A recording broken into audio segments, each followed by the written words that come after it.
Selamat sore kawan-kawan. Pada hari ini, pada kesempatan ini saya akan berbagi sedikit bagaimana cara memangkas pohon indigo vera agar supaya nanti perkembangan selanjutnya atau pertumbuhan selanjutnya dia bisa lebih bagus sesuai dengan yang kita inginkan atau kita harapkan. Nah, ini di depan saya ada pohon indigo vera yang sudah siap untuk kita petik, kita bawa pulang. Nah, caranya yaitu kita pastikan alat yang kita miliki atau aritnya itu tajam ya teman-teman. Kemudian kita mengambilnya itu kita ayunkan dari bawah ya. Seperti ini teman-teman. Jadi dia tidak ada luka selain luka potong ini. Jadi dia tidak contoh ini kalau kita dari atas seperti ini. Kadang dia nih daripada kulitnya ini dia luka ya. Ini kurang bagus. Jadi kalau dari bawah dia bisa lebih apa ya bahasanya, mohon maaf, simetris mungkin ya atau apa, dia lebih hanya itu saja yang terluka. Jadi nanti di sekelilingnya ini dia bisa lebih tumbuhnya lebih banyak tuh. Atau kita gini, ini kalau bagian rantingnya agak ke atas gini dari bawah ya, hasilnya normal, tidak lukanya tidak terlalu parah atau menjalar kemana-mana. Nah ini nanti getah atau telutuhnya itu dia akan menjadi bagian cikal bakal tumbuh tunas yang berikutnya. Dari bawah ya teman-teman caranya. Nah, nah, atau juga bisa teman-teman agak pendek sekalian. Contoh misalkan di sini, di bagian yang agak besar, terus di sini. Nah, begitu teman-teman cara mengarit ya. Usahakan ternak kita kasih nutrisi yang bagus. Kita ambil lagi untuk pohon indigo veranya dari bawah teman-teman, jangan lupa ya.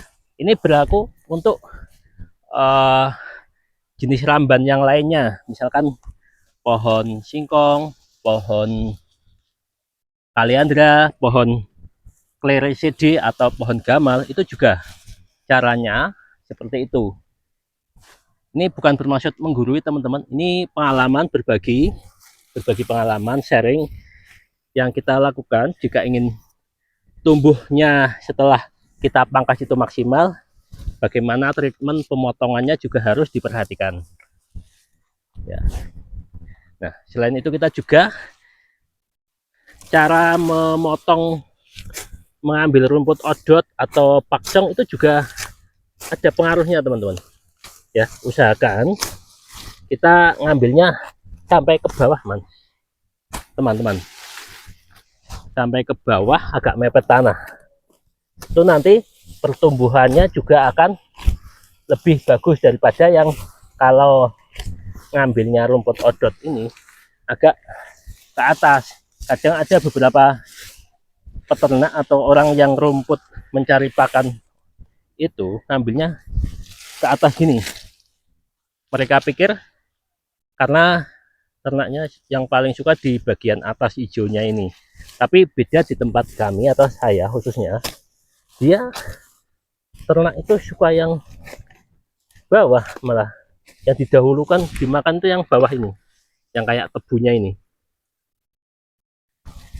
Artinya kalau teman-teman atau peternak yang ngambil rumput odot itu hanya di bagian atasnya saja, itu artinya rugi, mubazir itu teman-teman. Nah baiknya lagi nanti ini yang kayak gulma juga dibersihkan, nanti ditumpukan di bagian tadi yang habis kita pangkas biar jadi kompos. Nah nanti kita treatment, perlakukan yang baik kepada tanaman kita, karena kita juga hampir tiap hari kita ambil manfaatnya. Kita juga harus memperhatikan bagaimana kelangsungan hidup daripada tanaman ini. Mereka butuh apa, air, misalkan butuh pakan atau nutrisi, kita bawakan pupuk kandang atau kita berikan pupuk kimia. Nah, contoh saya juga sudah bawa kohe ayam untuk saya berikan kepada lahan ini atau kepada ekosistem yang ada di dalam HPT, lahan HPT kami. Ya. Satu lagi kita untuk ambil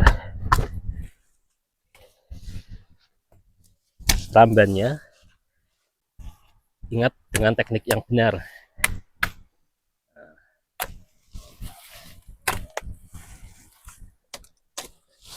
Demikian teman-teman, ada kurang lebihnya mohon maaf. Wassalamualaikum warahmatullahi wabarakatuh.